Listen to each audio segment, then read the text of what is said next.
Hi friend, welcome back to Pooja cooking vlogs. ಎಲ್ಲರೂ ಹೇಗಿದ್ದೀರಾ? ಚೆನ್ನಾಗಿದ್ದೀರಾ ಅಂತ ಭಾವಿಸ್ತಾ ಇದ್ದೀನಿ. ನೋಡಿ, ಸೂಪರ್ ಆಗಿರೋ ಬದನೇಕಾಯಿ ಬಜ್ಜಿ ಯಾವ ರೀತಿ ಮಾಡೋದಂತ ತೋರಿಸ್ತಾ ಇದ್ದೀನಿ. ನಾನಿಲ್ಲಿ ಒಂದು 5 ಬದನೇಕಾಯಿ, 2 ಟೊಮೆಟೊ, 2 ಈರುಳ್ಳಿನ ತೊಗೊಂಡಿದ್ದೀನಿ. ಇದನ್ನೆಲ್ಲ ಚೆನ್ನಾಗಿ ವಾಶ್ ಮಾಡಿ ಇವಾಗ ಒಂದು ಕುಕ್ಕರ್ಗೆ ಎಲ್ಲನೂ ಕಟ್ ಮಾಡಿ ಹಾಕೊಬೇಕು. ಬದನೇಕಾಯಿ ಅಂತೂ ನೀಟಾಗಿ ನೋಡಬೇಕು, ಯಾಕಂದರೆ ಹುಳ ಇರುತ್ತೆ ಬದನೇಕಾಯಲ್ಲಿ.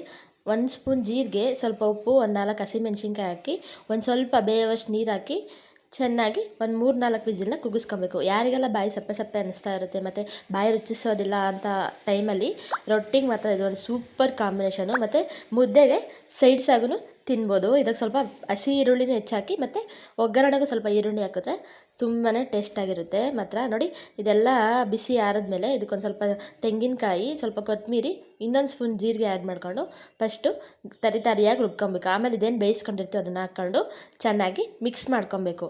ಮಿಕ್ಸ್ ಮಾಡ್ಕೊಂಡು ಒಂದು ಸೈಡಲ್ಲಿ ಒಗ್ಗರಣೆ ಕೊಟ್ಬಿಟ್ರೆ ಸೂಪರಾಗಿರುತ್ತೆ. ನೀವೇನೇ ಅನ್ನಿ, ಆಹಾರವೇ ಆರೋಗ್ಯ ಅಂತೀವಲ್ಲ, ಅದು ನಿಜವಾಗ್ಲೂ ನಿಜ. ತುಂಬಾ ಅಂದರೆ ತುಂಬ ಚೆನ್ನಾಗಿರುತ್ತೆ. ಒಂದು ಸಲ ಟ್ರೈ ಮಾಡಿ ನೋಡಿ. ರೊಟ್ಟಿ ಜೊತೆಗೆ ಮಾತ್ರ ಸೂಪರ್ ಕಾಂಬಿನೇಷನ್ ಮಾತ್ರ. ಏನಾದರೂ ಒಂದು ಹಳ್ಳಿ ಅಡುಗೆಗಳು ನೋಡಿ. ಒಂದು ಬಾಣಲಿಗೆ ಸ್ವಲ್ಪ ಎಣ್ಣೆ ಹಾಕ್ಕೊಂಡು ಒಂದು ಹೆಚ್ಚಿರೋ ಈರುಳ್ಳಿ, ಒಂದು 5-6 ಜಜ್ಜಿರೋ ಬೆಳ್ಳುಳ್ಳಿ, ಒಂದು ಸ್ವಲ್ಪ ಸಾಸಿವೆ ಹಾಕ್ಕೊಂಡು ಒಗ್ಗರಣೆ ಮಾಡ್ಕೊಂಡಿದ್ದೀನಿ. ಇದಕ್ಕೆ ನಾವೇನು ಬಜ್ಜಿ ತಯಾರಿಸ್ಕೊಂಡಿರ್ತೀವೋ ಅದಕ್ಕೆ ಒಂದು ಸ್ವಲ್ಪ ಹಸಿ ಈರುಳ್ಳಿನ ಹೆಚ್ಚಾಕೊಂಡು, 2 ಈರುಳ್ಳಿ ತೋರಿಸ್ತೀನಿ ನಾನು ನಿಮಗೆ. ಒಂದು ಈರುಳ್ಳಿ ಅದಕ್ಕೆ ಹಾಕ್ಕೊಂಡು, ಒಂದು ಈರುಳ್ಳಿ ಒಗ್ಗರಣೆಗೆ ಹಾಕ್ಕೊಂಡಿದ್ದೀನಿ. ಇವಾಗ ಇದು ಚೆನ್ನಾಗೇ ರೋಸ್ಟ್ ಆದಮೇಲೆ ಇದಕ್ಕೆ ನಾವೇನು ಬಜ್ಜಿ ರೆಡಿ ಮಾಡ್ಕೊಂಡಿರ್ತೀವೋ ಅದನ್ನು ಇದಕ್ಕೆ ಹಾಕಿ ಚೆನ್ನಾಗಿ ಮಿಕ್ಸ್ ಮಾಡ್ಕೊಬೇಕು. ಯಾರೆಲ್ಲ ನನ್ನ ಚಾನಲ್ ನೋಡ್ತಾ ಇದ್ದೀರೋ ಅವ್ರಿಗೆಲ್ಲ ಹಾಯ್. ಯಾರೆಲ್ಲ ಸಬ್ಸ್ಕ್ರೈಬ್ ಮಾಡಿಲ್ವೋ ಇನ್ನೂ ಸಬ್ಸ್ಕ್ರೈಬ್ ಮಾಡಿ, ಲೈಕ್ ಮಾಡಿ, ಶೇರ್ ಮಾಡಿ, ಕಮೆಂಟ್ ಮಾಡಿ.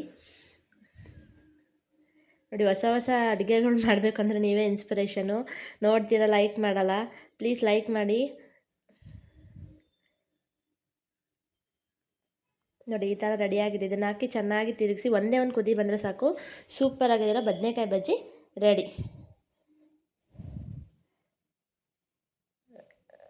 ಚೆನ್ನಾಗಿ ಮಿಕ್ಸ್ ಮಾಡ್ಕೊಬೇಕು ಮಾತ್ರ.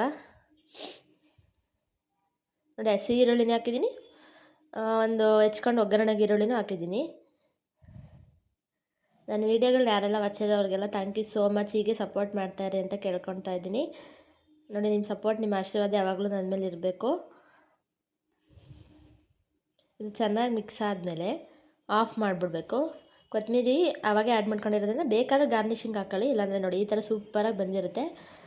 ರೊಟ್ಟಿ ಜೊತೆಗೆ ತಿಂತಾಯಿದ್ರೆ ಆಹಾ, ಏನು ಹೇಳ್ತೀರಾ ಹೇಳಿ. ಉತ್ತರ ಕರ್ನಾಟಕದವ್ರಿಗೆಲ್ಲ ಈ ಥರ ಡಿಶಸ್ ನಾನೇನು ಹೇಳೋದೇ ಬೇಕಾಗಿಲ್ಲ. ಅವ್ರ ಮನೇಲಿ ಯಾವಾಗಲೂ ರೊಟ್ಟಿ ಜೊತೆಗೆ ಇದನ್ನು ಮಾಡೇ ಇರ್ತಾರೆ. ನಮ್ಮ ದಾವಣಗೆರೆಯಲ್ಲೂ ಅಷ್ಟೇ ಮಾಡ್ತಾರೆ ಇದನ್ನು. ಹಸಿ ಅವರೆಕಾಳು ಸೀಸನ್ ಅಂತ ಮಿಸ್ ಮಾಡಲ್ಲ. ನೆಕ್ಸ್ಟ್ ವಿಡಿಯೋದಲ್ಲಿ ಸಿಗ್ತೀನಿ. ಬಾಯ್.